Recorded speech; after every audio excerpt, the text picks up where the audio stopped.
Welcome to the Climate Hour. I'm Bob Grove, your host. Tonight's topic is sustainable living, how we as individuals can make simple changes in our lives to reduce our carbon footprint and help reverse global warming. We're joined tonight by several members of the Regional Climate Council. Philip Fracica of Renewable, Missouri.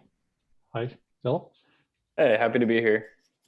Ken Riead, he's the new president of the Heartland Renewable Energy Society. Hi, Ken. Hello.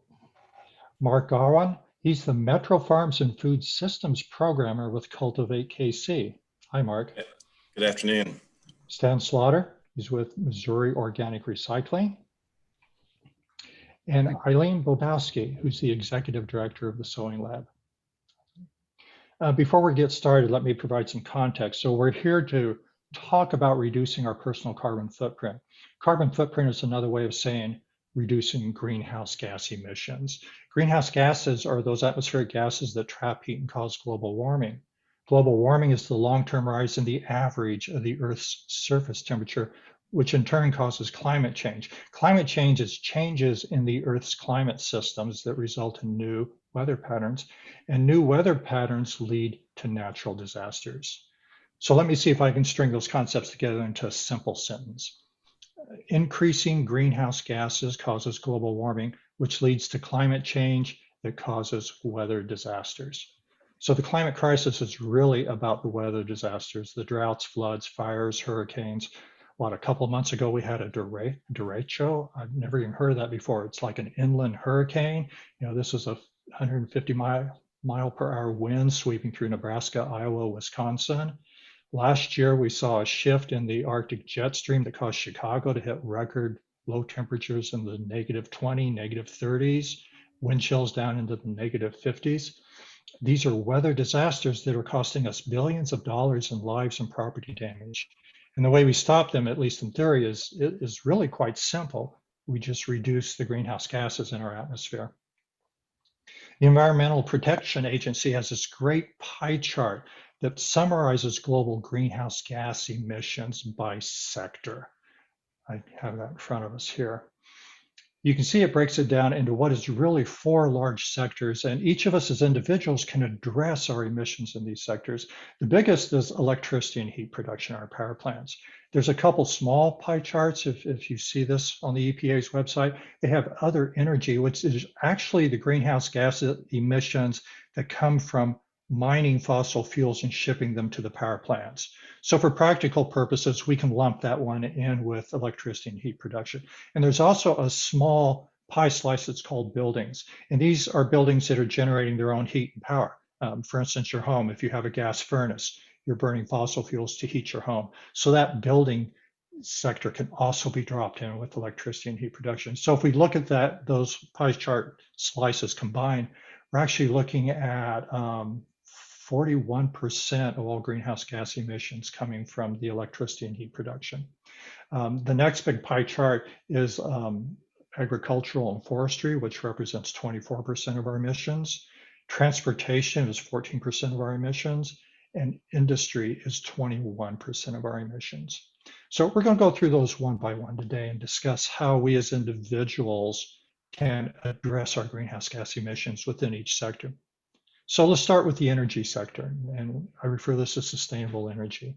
The big thing here is renewable energy, moving away from burning things like fossil fuels and going to the renewable things. Philip, why don't you start? You're with Renew Missouri. I know you guys are really focused on wind and solar. Yeah, so I mean, as residents of Kansas City or just in the state of Missouri, there are a lot of options available to you. Evergy currently has solar rebates for homeowners, business owners that are pretty generous. So I would encourage that if you're a Missourian to take advantage of it. Out in the eastern side of the state with Ameren, Missouri, they also have some solar rebates. They're going up a little faster or going away faster. They're being taken advantage of by customers, and they're installing solar at a higher rate than we are here around Evergy. So we still have a lot available to folks out here. And as for when, we're seeing more and more projects go up, but there really isn't an option for individuals to get access to it as well as solar right now on a distributed level. And then if you're looking at, if you're a renter you're not a homeowner if you're not able to put solar up on your property. Evergy also has a solar subscription program that is 83% subscribed. Once that gets to 90%, they'll start building it, and that's going to be a 5 megawatt system. And one thing that we always talk about in climate change and issues of relocation are low-income communities and communities of color. And we really see community solar as a way to level the playing field and bring access to renewables to everyone. So we're really, really pushing to hope we can get this solar program built and see more of that here in Kansas City. I think the resources coming from the public utilities are great and important. I don't think we have to wait. Those of us that are homeowners in our personal lives, we can start transitioning to electricity now, even if we're still getting electricity from our fossil fuel plants. If we start moving to electricity now, as the public utilities come on board, we're already set up to take advantage of that. For instance, in your home, if you have a gas-powered furnace, you might consider investing in a heat pump, or ductless mini splits are actually the way to go. I mean, if you're not familiar with that, just go on your search engine and look for ductless mini splits. They've been used in Europe for over 40 years. And this is a ductless system, so it's kind of like a heat pump, but you're actually putting units in each room that heat and cool the room without loss through the heat ducts. And that gives you zones that you can heat and cool different rooms separately. So I mean, some rooms cooler, some rooms hotter. A lot of them have remote thermostats, and some of them even have motion sensing. So as you go into a room, they can warm up that room very quick. So that's a solution you can put in your new home. Obviously very effective because you don't have to pay for ducts. But even in terms of retrofitting older homes, these are systems that are very cost effective and have very low greenhouse gas emissions. You can look at that. Look at your water usage. If you're using a gas-powered water heater, there are electric on-demand water heaters that are extremely efficient and move you from fossil fuel to electricity.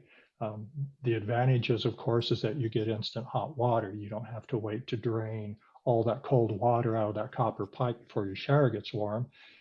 You also don't have to waste the heat of heating all those pipes. It just heats the water as it reaches the faucet. So those are very cost effective. Another place we burn fossil fuels in our home is in our kitchen, our gas ranges. And, I mean, I'm a chef, so we all love gas cooking, the instant control, and the traditional electric coil electric ranges, just hard to cook with. They're hard. The new electric induction systems are amazing, and a lot of chefs are moving to these.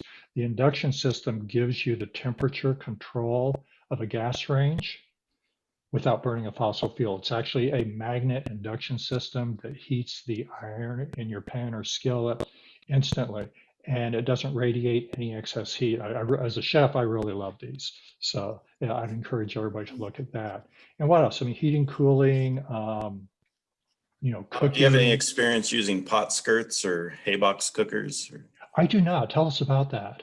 I mean, I don't know a great deal about them. It's just sort of recent, introduced them from friends, but being a pot skirt's a metal collar that goes around your pot. And after the flame is reduced, the radiant heat isn't allowed to escape and can continue to finish the cook, so you can shorten the time you have it on your burner or such. Yeah, that sounds like a good system. I mean, that would be a good solution if you're burning gas and, to help reduce that greenhouse. Certainly I encourage you to move on to this electric solution so we can take advantage of the, wind and solar, the renewable tariffs when they get it there. And, just very efficient. I mean, what I actually have, I do have a gas range in my house, but I don't use it. I bought a portable induction unit that I actually set on top of my stove. So I actually do most of my cooking with that. I do think there's some small personal things that can be done around that by, from what you're talking about in the home, but just reduce your thermostat level and put more clothes on, maybe a thermal base layer, circulating fans, moving the air around, so actually reduce your cooling costs as well. It's some of dramatic things I've heard from some people doing, that actually tying their sink drain to fill their toilet tank. So do you utilize that gray water twice before flushing and reducing their water use in the home? I haven't myself. I have reinstalled what they call dual flush toilets. So, it's a smaller water usage on fluid. So there's actually two buttons on the toilet to do a large flush or a small flush. Ken, why don't you jump in one here? thing Go ahead, Philip. I'll pass it off to Ken because he's also very well versed on energy efficiency. But just wanted to note really quickly that we're going to have a pay as you save pays program that Evergy is going to be offering sometime next year that will finance a lot of energy efficiency upgrades for residential customers, and it'll all be on their utility bill. So if anyone's listening and you're getting really excited hearing about all these great efficiency options, I would keep a lookout for that, because that'll be a great way to get it cost effectively and save you some money. And Ken is very knowledgeable on all things energy efficiency as well. Well, thank you. Would like to point out too that Independence, Missouri has programs as well, and so it's there's options out there no matter who you get your power from. And what did you want me to talk about? These guys are doing a great job covering the subjects, I think, so far. Just give me a chance to jump in here. I mean, this is a broad subject. I know IPL, Independence Power and Light, they've been providing solar for several years now, haven't they? Yeah, they have a solar farm that they own, and they've had rebates for electric equipment like electric water heaters and heat pumps, things like that. They've had those for a long time, since around 1990. So both IPL and Evergy are both providing incentives to move to these electric power solutions in your home. Right. I'm familiar with that program, as well as KCBPU, or Kansas City Board of Public Utilities, on the Kansas City, Kansas side, has rebate programs too. So that's does anybody by putting in more efficient equipment. Now, does anybody see any disadvantages to moving to electricity in your home at this point? Well, at the moment, if we have a lot of coal-fired generation, you're kind of just trading one pollutant for another. Philip's shaking his head on that one. As we move toward more of a mix, add more solar or wind to the what they call a generation mix, then that will pay better as far as efficiency goes. The pollution will go down. So we're really trying to get people either to install solar on their homes. As the group I represent, which is the Heartland Renewable Energy Society, we're trying to encourage folks to install solar.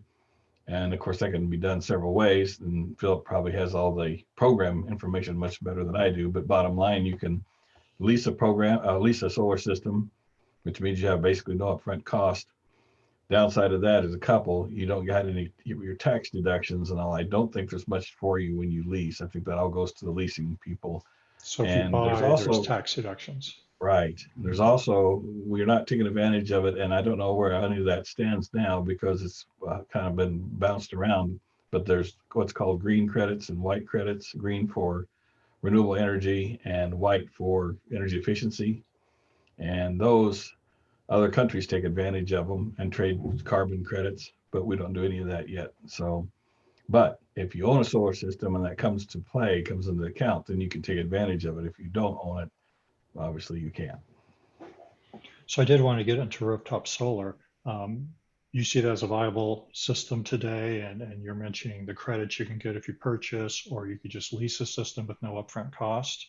What are the advantages of that? Well, I think there's a misconception, and I hate to because talking about solar, I'm an advocate for it.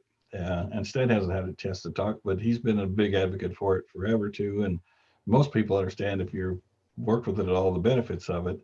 But if you install solar, as most people do now, they grid connect it, which means they connect directly to the electric utility, and they don't have any backup system like a battery, well, typically a battery. And so if you don't have a backup system, when the grid goes down, you have no power, just like everybody else. And sometimes people put in solar thinking that, well, good, when the power's out, I have a backup. Well, unless you specifically put in a battery or put in a backup system, you do not. So they're shocked when the power goes out, and they're out just like their neighbors. So if the power goes down and the sun's shining on my cells, won't that generate electricity within my home? Yes, but if your home is not wired to do that, if you're wired tied directly to the grid, and what you're doing is trading power back and forth with the utility, and you don't have a way to divert that power to your house. So you'd have to have a diverter or breaker at the box someplace where you That could has to turn be the grid designed on. into it in mind as you put the system in. Right. So what happens? So I mean, we obviously there's financial incentives to putting solar on our roof now, and that moves us away from the fossil fuels and gets us into electricity today. What happens when the utilities start providing renewable energy? Does that negate our solar rooftop, or will the rooftop solar work in collaboration with the public utility renewables? Anybody wants to comment on that? I'll grab that one first, just real quick. Utilities are used to being with centralized power systems. And so they can turn things on and off in one spot and control what's happening on the grid. And that's been historically the way it's been. Nothing terribly wrong with that, because for the longest time, that was the system we had. But as people put in their own solar systems, and they're starting to put in what's called distributed energy or distributed power, meaning instead of one power source in one location, you have all these little power sources all over the place. And the utilities have a little bit of a problem with that, in that it's hard for them to track. Well, let me say it this way. When you put in a solar system, you put in an inverter, which converts your power from DC, direct current, to AC, or alternating current. And those, they convert, when the grid goes down and they shut down, they do not backfeed into the grid to shock somebody, because the lineman has no idea if the power is out from the utility side, from the generating station, that somebody nearby is also contributing to the grid with their solar system. So the safety factor is built in, and bottom line is that when the grid goes down, your solar goes down unless you have another way to provide power to yourself. And I'm going to stop on that, because I made that point, and let Philip or someone else jump in now. Well, I would just add for future evaluation, like we're going to find out what that's going to look like. So in places like California, Arizona, or Hawaii, where you have a larger penetration of distributed solar, that's what they're asking themselves right now. That's what utility commissions are looking at.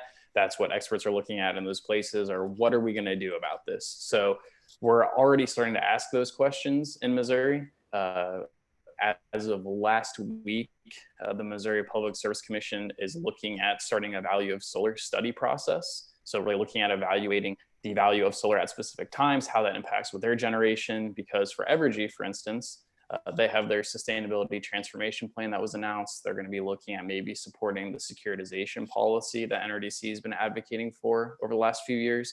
And that would allow them to securitize and close fossil fuel plants earlier than expected, and then charge that to ratepayers and replace that generation with renewables. And then if you get into this issue of we have too much solar on the grid, like 30%, above 30% of your customers all have solar and they're generating, then you get into peak conversations of where are the customers peaking their generation versus the utilities peak of where they need to generate power for the day. So one thing that value of solar and other things have looked at are, what if we change the orientation of your solar system to, say, be southwest, so it matches up closer with the peak of the utility, so they get more benefit and the solar customer still gets a benefit for it. And Columbia Water and Light in Columbia, Missouri has been proactive on this, and they're tying their rebate for solar customers to be at a higher incentive if it's an orientation that is matching with their peak as a utility. So if we think of it in those kind of ways and start getting out a little further ahead before we have those problems, we can fix it and just let everybody keep generating as much as they want, and we'll have it figured out on the policy side ahead of time. Stan. One resource I'd mention is the Rocky Mountain Institute, and it's rmi.org.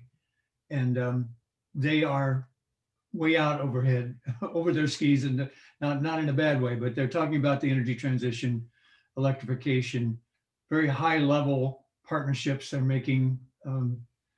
They are a tremendous resource for this kind of information. So just sign up for their newsletter and watch what they're bringing forward. But it's very encouraging. And I believe that that kind of utility assistance planning is what we're headed for. And they seem to be leading it in my estimation. And for you guys that are involved in it a little more, what I guess my question being, how much does our builders of houses and stuff need to get involved in the way we are constructing homes and such with, you know, using possible passive solar or more geo earth-based type systems, or do we need drastic changes? Yeah. I see a lot of heads nodding in the My room. So. problem with building is that it's a real estate driven industry. It's developers and realtors, and they want to keep it alive for the next subdivision. Frankly, if this is seriously my opinion, and I'm kind of skewed, I live in Lee Summit, which is controlled by realtors and developers, and it's a problem that keeps out innovative codes, new kinds of ideas, and I don't know how to unentrench that system. But we're having an addition put onto our house. The builder did a great job, but could have done more and wanted to. Couldn't get it through codes. Let's move on to our next topic. I mean, there's so much we can talk in renewable energy, and since it is 41% of our greenhouse gas emissions, it's very important, but I do want to hit the other sectors. I might mention that our next climate hour next month will be taking a deep dive into sustainable energy. So the things that we've just kind of hit the top on now, we're going to spend an hour talking about those next month. So hopefully a lot of you can join us again, and we'll have some other speakers here. Let's move on to the agricultural and forestry sector. This is a lot about how we raise our food, what we eat, how we eat, and it's surprisingly significant. We're looking at a 24% impact, and I want to look at a study done by the University of Oxford recently. They looked at 40,000 farms worldwide. That was in 119 countries, 40 food products that were basically 90% of everything that we ate. And they measured the amount of greenhouse gases, kilograms, that would be produced to produce 100 grams of product. And they have this wonderful chart that ranks the foods in, and beef is at the top, down to peas at the bottom, so legumes. What this chart shows us, and I wish everybody could see this, this was published in the in Science, which is the Journal of the American Association for the Advancement of Science. If you have access to that or Google that on the website, find this chart. It's very interesting. Basically, what I'm seeing when I look at this chart is that beef, and that's herd beef, CAFOs and such, they produce up to 105 kilograms of greenhouse gases per 100 grams of meat. And the next one down there, and there's this dramatic drop to everything else on the list. Other meats like dairy, lamb and mutton, excuse me, poultry, pig, these are dropping down much smaller, basically, maybe a fifth of the greenhouse gases produced by the beef industry. And then when you start looking at your non-meat products, your tofu, nuts, eggs, pulses, peas, they're pretty insignificant. For instance, tofu, it produces less than 3.5 kilograms of greenhouse gas for that same 100 grams of protein. So we're seeing a chart here that shows that beef is kind of unique in being an extremely high producer of greenhouse gas. Other meats, much better than beef.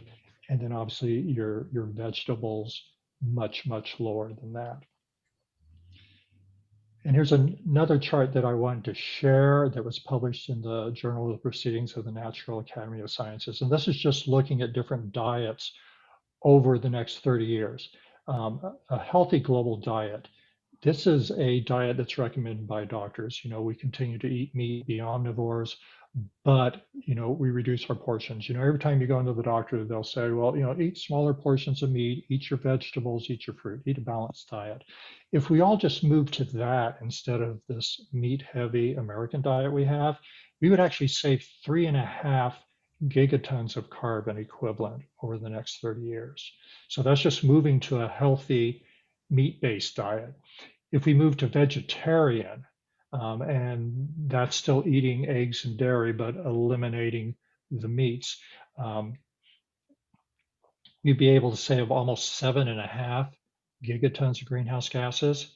And then becoming vegan, which is kind of the gold standard, would actually be 8.5 gigatons of greenhouse gases. So we can see how our personal food choices, what we eat, the types of food we get, where we get those foods can have a huge impact on our personal carbon footprint. So why don't we start with Mark? I know you're with Cultivate KC. You supervise farms and growing here locally. What's your opinion on this, and what kind of resources do we have available to us as individuals? So I'm mostly a fruit and vegetable grower. I do work with some meat growers here and there. It'd be interesting to see on some of the back data of those studies on beef, how much they're accounting in the growing of the feed is why that cattle number is so high. Or so I mean, just right off the bat, the distance our food travels is a great effect in those greenhouses. So the more we are supporting local farms or growing our own food, reducing that carbon emission just from the travel. There's supporting farms that have regenerative practices such as no-till or minimal tillage. So much of the carbon that exists in agricultural systems is lost through the soil. When we till, the microbes that have stored carbon in the soil from transferring from the plants to the roots is then released back into the atmosphere. That's a large part of ag emissions. And I'm sure Stan can go well into the benefits of the waste of food and when the need for composting on personal scale, on city scale. Yeah, I don't know where else you want the conversation to go. There's so many aspects to agriculture to talk about. I think beef, and you mentioned beef, you had that question there. The backside of the study is it does include the entire carbon footprint. So it's looking at the feed. The high end of the beef is obviously coming from the CAFOs, the commercial animal farming operations. When we start looking at free range and managed grazing and silvopasture, those kind of things can produce good meat product with much, much lower greenhouse gas emissions. So part of it. Oh, go ahead. There's some great, well, if we look into the feed just aspects, what you can correct me if I'm wrong, but I'm pretty sure it runs into 11-to-1 ratio. It takes 11 pounds of grain to produce 1 pound of beef. So that ratio is off. And we look at how many, millions of acres of grain feed that we're growing out there to feed than a CAFO operation. Just transferring to grass-fed beef or open pasture, it would greatly reduce that. And a lot of that is, I think, being proven by many farmers that it can be done well. Some rate for people to look up, guys like Joel Salatin. Gosh, Stan, I'm drawing is the fellow Gale in Kansas. Gale Fuller. Gale Fuller. I was missing his last name. Great grass-fed beef rancher, transitioning out of your traditional systems. Yeah, I don't think, we're not here advocating everybody becoming vegan, but if you reduce the amount of meat, if you're careful with where you source it, for instance, that study, if we just look at the numbers, this was actually a different study done by the University of California at Davis.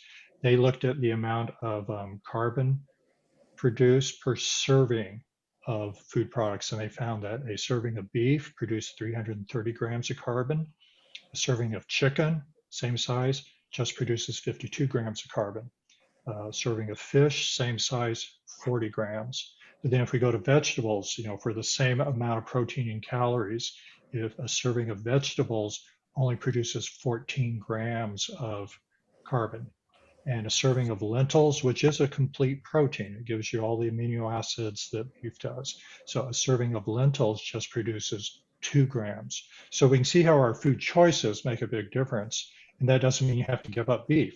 But if we would all save beef for special occasions and go heavier towards some of these other meat-based or vegetable-based products, we can have a dramatic impact on our carbon footprints.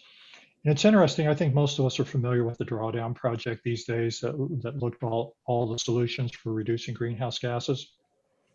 It's interesting that food and food waste is number 3 and number 4 on their list. I should have said earlier, we were talking about renewable energy. Wind and solar is actually number 1 and 2. So we're basically just working our way down the drawdown solutions list. But Stan, why don't you talk about food waste? That has a huge impact on greenhouse gas emissions. Well, we're really excited to be involved in that at Missouri Organic, and audience might be interested to know that we've received a grant from the Kansas Department of Health and Environment to take food waste and composting education to 50 schools statewide. And this poster over this shoulder is the Food Too Good to Waste ideal village where everybody's doing everything right. But the website is foodtoogoodtowaste.com. And Missouri Organic is now 400 tons a week of food waste that we're collecting from all over the area, and been finding we take our food waste, we grind it, and the plastic and cardboard packaging gets rejected in a machine called a depackager. We take that cardboard and plastic and put it in with wood chips and send it to a cement kiln. So that's zero waste to landfill. And that's a very high premium for these corporations that want to send their waste to the greenest possible disposal option. So they get credits in terms of ratings as far as their footprint to do this. So we're really having a huge influx of food waste from grocery stores. We have Kroger and Dillon's that have come on recently, and we had to turn down 15 semi-trailer loads because we couldn't handle it. And so it's a growth industry, and it actually makes tremendous compost. This food waste comes out of the depackager and gets pumped into a 30-some yard mixer and mixed with ground up leaves. And it's a system that's unique in the United States, that a liquid nitrogen product, think about dropping a whole squash into a compost pile. How long will it be before all of those molecules are available? Well, if it's a ground liquid of food waste slurry mixed completely with small particles of brown stuff, that compost is ready to rock almost immediately. And it has really short processing times and works really, really well. So we're proud of that situation that's going forward. And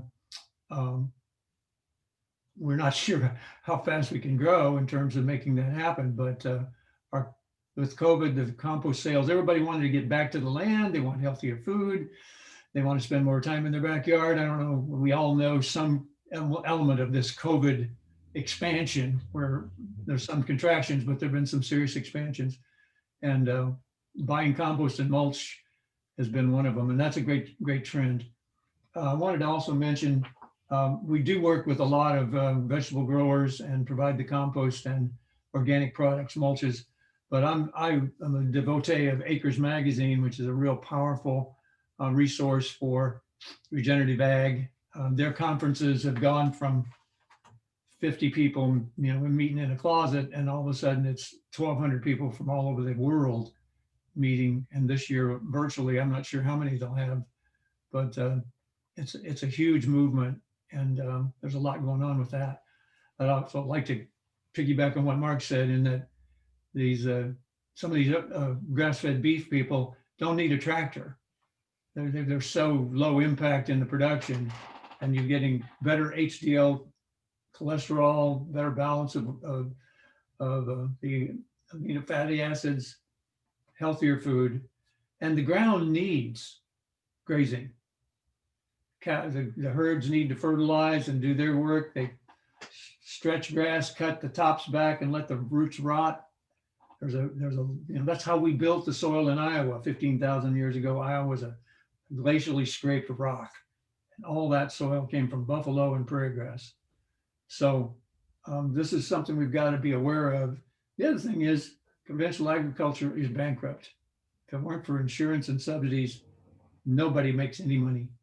And frankly, nobody's making any money now except the people providing the inputs. So farmers want off. They're increasingly elderly and increasingly sick from the work that they're doing. So we're about to see a sea change, in my opinion, towards regenerative ag and regenerative animal production. No, We're seeing some all shifts things. in even where there's a call for farmers to be part of an environmental services. Perhaps like an example being New York City is paying farmers upstream of them to change their practice so that they don't have to spend as much money cleaning their water supply when it gets down. And we possibly will see that expand into more and more areas as well. It's interesting. I'm looking at a website called Riead.com, which is all about food waste. You're familiar with that one, Stan? Great resource. Yeah, it's saying that food waste consumes 21% of our fresh water, 19% of all fertilizer, 18% of our cropland, and 20% of our landfill. So that's pretty significant. And kind of like Drawdown, they give a list of 27 solutions on how we can reduce our food waste. So, things that we can act on as individuals, as communities. So that's a great resource to check out if you're interested in that. Backyard composting is a radical act. And I just yesterday cleaned the top off my pile and harvested 4 wheelbarrow loads of black gold that I've dumped on my garden for next year. Now's a good time. And,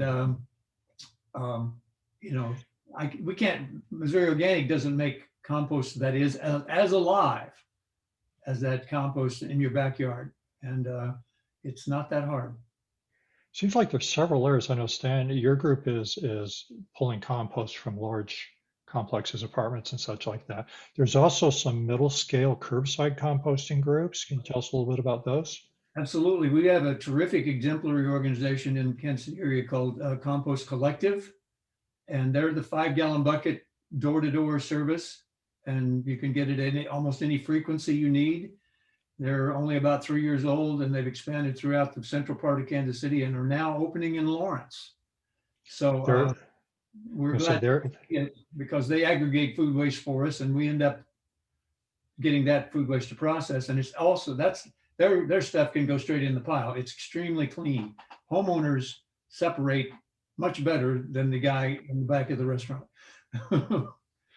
So they're actually picking them up from the homes and taking them to your group, Missouri Organic Recycling. Well, they were thinking of ways they could compost it locally, but all of a sudden they're getting into good sized numbers with what they're collecting.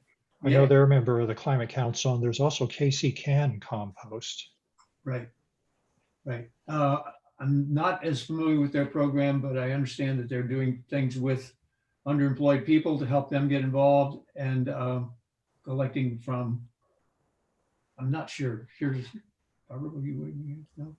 There's also just sometimes the farms near that you live nearby will allow you to bring their compost to them. I know Herbivore, they're down near Swope Park, allows their community neighbors to bring the compost to there and they'll compost for them. There's chances to just work with some of your local farms. If you don't compost in your backyard, there might be one that take it, or even taking your bags of leaves and such. Well, Hennepin County, Minneapolis is the poster child for how to develop a regional composting system. They started putting food waste containers at farmers markets and then rolled that out to drop-offs throughout the city. And then 2 years ago, mandated curbside food waste collection. You had to opt in to get the container, but everybody paid for it. And so they're having very low contamination rates. People are educated about it, and they built that over a 5-year period with real consistent focus. And that we can do that. We've never had that consistent focus in our public education outreach, but it's very possible. And we have much of that system in place, but not as well organized. And you mentioned farmers markets. I think one of the best things we can do as individuals is shop our local farmers markets. Not only supporting our local small farmers, but we're not transporting the products, so it lowers our greenhouse gas emissions, getting better quality food, and it's a way that we can make a difference individually. So shopping small, shopping. I was going to say, even to the vegans, you can lower your carbon footprint by eating whole food, plant-based, moving away from the manufactured packaged products. So the farmers market is a big thing for the vegans. There is an organization in Kansas City called After the Harvest, which, so if you are growing plots of food at your house or a larger farm, that they will come and glean the field, and then before it goes into compost, they'll perhaps disperse it to a food bank. So just that first step on eliminating food waste, seeing if food could be used, and then what can't be, then move into a composting system. Ken? Yeah, well, I'm going to shift gears for a minute, if that's okay. When I was talking earlier about the solar systems and that if you have a battery backup, then you're going to have power when there's no one else having power because you have stored power. The transportation sector, which I don't know how much time we'll touch on that, but when it gets to the point where we have AI or artificial intelligence to a point where you have a smart home and an electric vehicle, one of the early visions of in the Rocky Mountain Institute, Amory Lovins, which was brought up earlier, many years ago, he brought this up, that with two things, that cars could be made out of technologies that are, nanotechnology, so we don't have to spend so much energy on steel or whatever. But the other thing he came up with is that an electric vehicle is a battery. And so if you are smart enough, your house is smart enough and your vehicle is smart enough, you drive around during the day, most of the time you probably won't use but a partial battery, maybe half or a third. You come home, park the car for the night. Well, if your car could provide power on the battery for the 2 or 3 hours, 4 hours at night that you need power, it would then keep you off the grid. And of course, if power goes down, you could even make it really smart where it only provides power to your refrigeration and emergency lights and stuff. So it could actually last for days potentially. But bottom line, what I'm saying is, if you could shift the battery in your car to being also a house storage battery to give you power for 2 or 3, 4 hours a night while you're home watching TV and all that, when you go to bed, it would switch back to charging. And at night, that's the best time to charge the car anyway, at 11 to 12 o'clock at night till 5 in the morning, because people are using power. Then the utilities, most of them have what's called wheeling power. The power plants are still spinning, but nobody's using the energy, but they can't turn them off because they have to have them back on the next day. If you could start using that power, it'd be ideal. Now we're doing what's called load leveling. But so I didn't want to make it sound like buying a solar system or leasing one was a dead end. If they get to the point where you can use your electric car as your backup source, it's kind of going to be an ideal situation. So I think we're working our way to that very soon. And I think that's a perfect transition into the transportation sector, which is responsible for 14% of our greenhouse gas emissions. Individually, what we can do personally to reduce our carbon footprint is put an emphasis on active transportation. And by that, we're talking about walking and biking. And there's a lot of health and economic benefits. We won't talk much on that today. I think we want to address mass transit and electric cars because that's the expertise we have here today. I think in terms of electric cars, just jumping in there and throwing out some stats, if you're powering your electric car with electricity that's coming from a fossil fuel plant, you're still using 50% or generating 50% less greenhouse gas emissions than driving a gas car. And that's plugging your car into a coal or gas powered power plant. If you're plugging your electric car into a grid that's renewable energy, you're actually reducing greenhouse gas emissions by 99%. That's incredibly, that's an incredible amount. So, moving to an EV is a huge step you can make. Other advantages of an EV is that there's less maintenance involved. Think about that electric car. It's basically a battery and an electric motor. There's no muffler, no engine starter, no oil pumps, spark plugs, gaskets, fan belts, filters, all that stuff that we're constantly taking our car in to get fixed. There's none of that on an EV. You're basically going to have some simple annual maintenance, tune the electronics. So the average cost of running an EV is significantly lower than a gas powered. University of Michigan did a study in 2018, and they looked at cars all across the nation. So they developed an average, and they found that the average fossil fuel gas powered car goes 22 miles on a dollar. The national average for an electric vehicle was 36 miles for a dollar. So what is that? That's well, 50-60% more mileage on that EV for the same amount of money. And the cost to operate, they found that nationwide, the average gas car costs us $1,117 a year to maintain. The average EV costs $485. So less than half on the EV. So they're certainly well worth investing in. The Union of Concerned Scientists did a study, and they looked at the overall lifetime of an EV versus a gas car. And this is manufacturing the car and battery, running it and the fuel, and then disposing of it at the end of that car's life cycle. They found that the average gas vehicle emits 57 metric tons of greenhouse gases over its lifetime. The average electric vehicle emits 28 metric tons of greenhouse gases over its lifetime. And that's plugging your EV into a fossil fueled power grid. So that's pretty significant. So let's talk a little bit about electric cars, electric transportation, mass transit. Philip, you want to take a shot at that? Yeah, sure. So there are currently 2 electrification dockets in Missouri. One for Evergy, one for Ameren, looking at increased electrification for the state. We're also seeing an extended rollout of the Volkswagen settlement process. That happened throughout most of the country, but when, for those who weren't around or participating in climate action back then, just to refresh, Volkswagen had falsified emissions from some vehicles, and due to that, it was found that they led to huge emissions throughout the country that were not anticipated. So because of that, they had to pay out a huge settlement to the US government. As part of that, states are then getting money back to them based on how many cars were purchased in their state. So Missouri's getting, it's going to go towards a EV infrastructure network throughout the state. And that'll help a lot of our rural areas that have not gone out and invested in EV chargers. Thankfully, we have the most per capita in terms of EV chargers here in Kansas City because of the work that Evergy decided to do ahead of the commission. So if we keep seeing this infrastructure built, if we build it, they will come.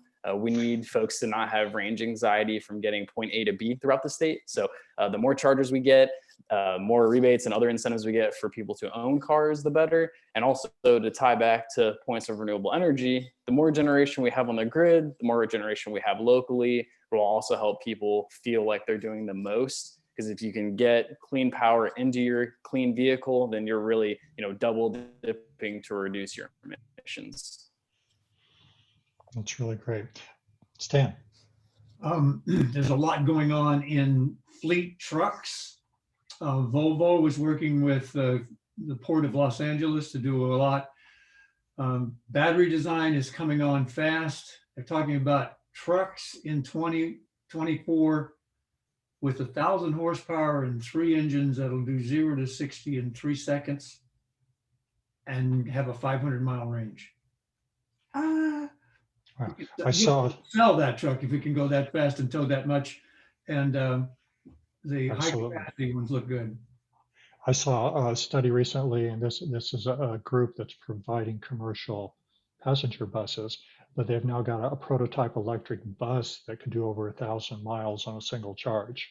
So, we're starting to look at the potential of getting on a bus and reaching either coast from Kansas City on a single charge. So I think we're at a breaking point. I mean, we're going to see such radical changes in the upcoming months, years, that EVs are the cost-effective solution. If we could have a buyback, an incentive program for recycling our cars to EVs, I think we, at the federal level, for example, we could really accelerate this trend and cut our emissions a great deal. I think I got a ride in a dual engine Tesla. I have never been pinned in a seat like I was in a dual engine Tesla. You know, it was just unbelievable and quiet, powerful. Let's move on to the industrial sector. We got about 10 minutes left, and this is responsible for 41% of our greenhouse gas emissions, the industrial sector. And I want to focus specifically on sustainable fashion. Why fashion? Surprisingly, the fashion industry is the largest industrial greenhouse gas emitter of all industries. They represent 38.6% of all industrial greenhouse gas emissions. You think in all industries in the world, 38.6% of those emissions are coming from one sector, and that's the fashion industry. So fashion industry represents over 8% of all greenhouse gas emissions. And a lot of those, we measure that in terms of energy use. You know, fashion industry, they're looking at the amount of energy it takes to produce something. I saw a recent study. Do I have a slide on this?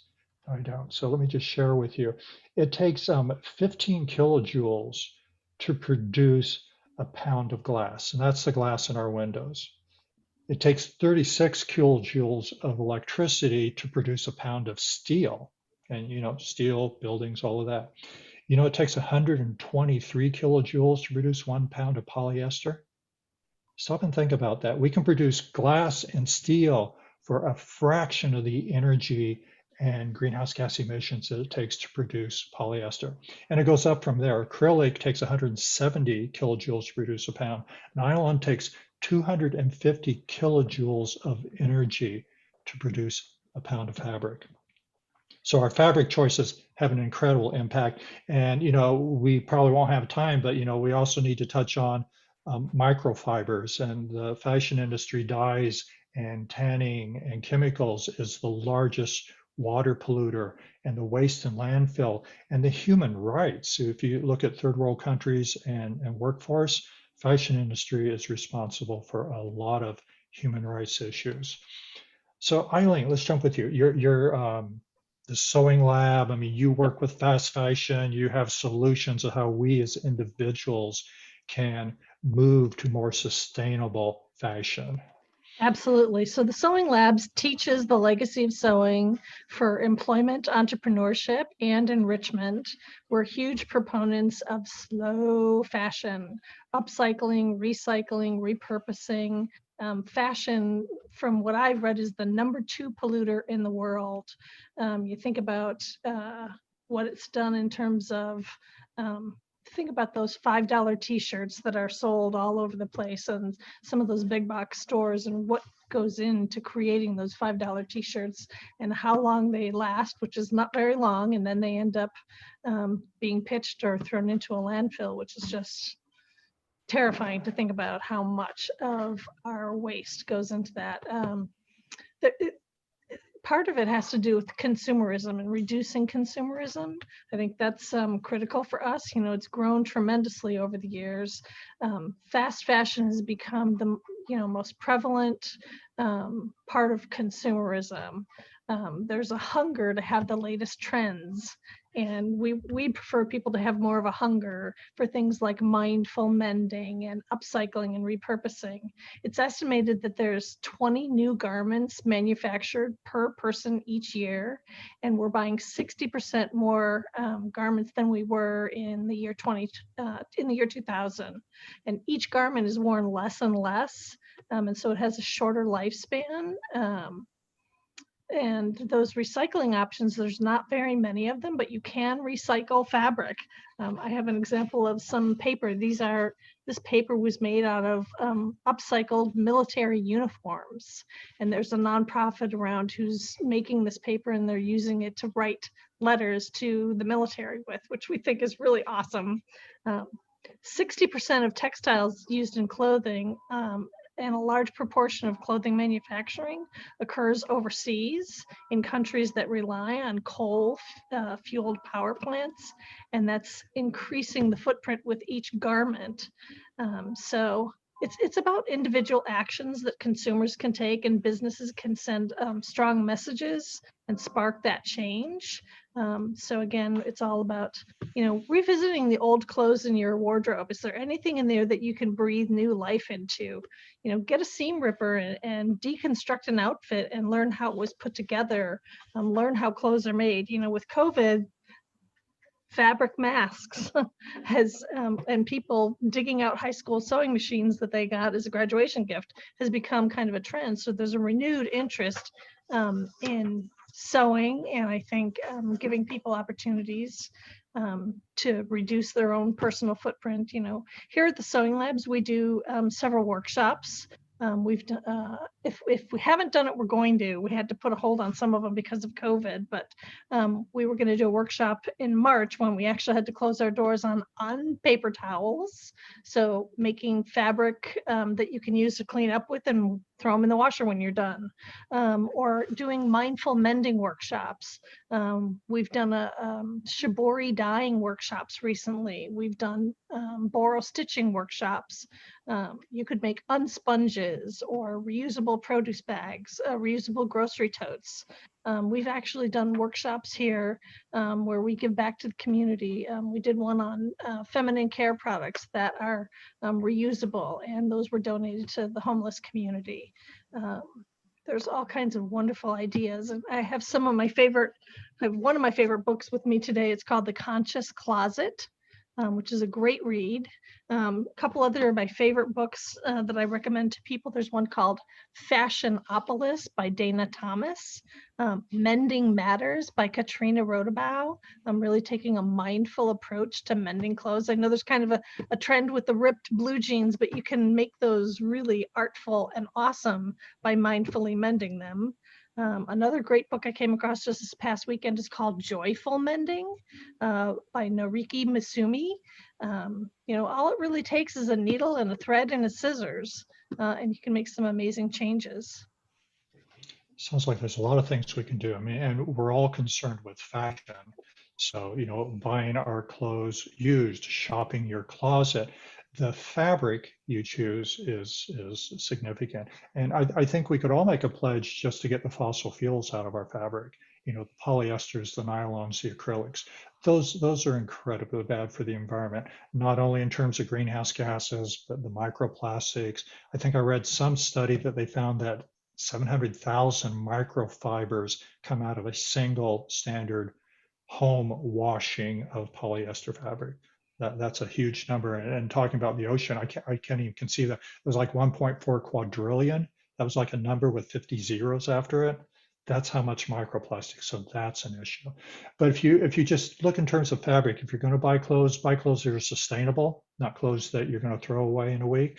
Buy clothes that are kind of universal, things that you can accessorize to get different feels out of, but clothing that you can wear for a decade, not clothing you're going to wear twice and put in a landfill. And the fabrics, I'm looking at a study from the Stockholm Environmental Institute. We were talking about kilojoules earlier, steel was like 36, linen, it just takes 10 kilojoules to produce that unit of linen. And hemp is even better. So there's a lot of hemp and linen clothing out there that tends to be products that are going to last longer, that are quality made, and have a much smaller footprint. Other things that are listed is cotton. Organic cotton has a much, much smaller footprint because you're not spending as much time putting herbicides and pesticides and watering. There's less mechanics involved in producing organic cotton, so that's also a good solution. And then in the middle range of greenhouse gas emissions, we've got the non-organic cotton. We've got the wool, rPET, which is converting plastic to fabrics. Those are higher. Viscose is even higher in terms of its greenhouse gas emission. And viscose, we're talking about bamboo. You're starting to see bamboo clothing. And I'm a huge proponent of bamboo. I think that's a great product, but it does have a higher emission right now. So, I really encourage people to look at the hemp, the linen, the used, the secondhand stores. There's a lot of ways that we can all be fashionable and still lower our carbon footprint. So I think we're running out of time. I want to close right now. A lot of the information that we've been sharing is available in the education section of the Climate Council's website. So you can find the Climate Council at www.climategkc.org. Philip, where would a person go to learn more about Renew Missouri? So the best place to go would be renewmo.org. We are also on Twitter, Facebook, Instagram. We have an extensive email list, and we're always giving updates. So if you want to hear from us, please go to renewmo.org and sign up to hear from us. Thanks. Thanks, Philip. Ken Riead, Heartland Renewable Energy Society. Where do we go to learn about them? That would be at heartlandrenewable.org. And I would point out that I'm wearing a shirt from the secondhand store right now. So Very good. one of the better shirts I own, actually. Mark, tell us about Cultivate KC. Where can we go and learn more about cultivatekc.org. You can also find us at Cultivate KC on Facebook and Twitter as well. Very good. And Eileen, the Sewing Lab. Absolutely. TheSewingLabs, plural, .community is our website, and we're on Facebook and Instagram as well. We post a lot of our workshops on Facebook. Well, thank you. Thank you for joining us today, and thank you to our speakers. Please join us again next month when the Climate Hour is going to take a deep dive into sustainable energy. We're going to explore the environmental and economic impacts of everything we plug in. We covered a lot of that today, but as we saw, there's a lot more to go. So please join us again next month. I'm your host, Bob Grove.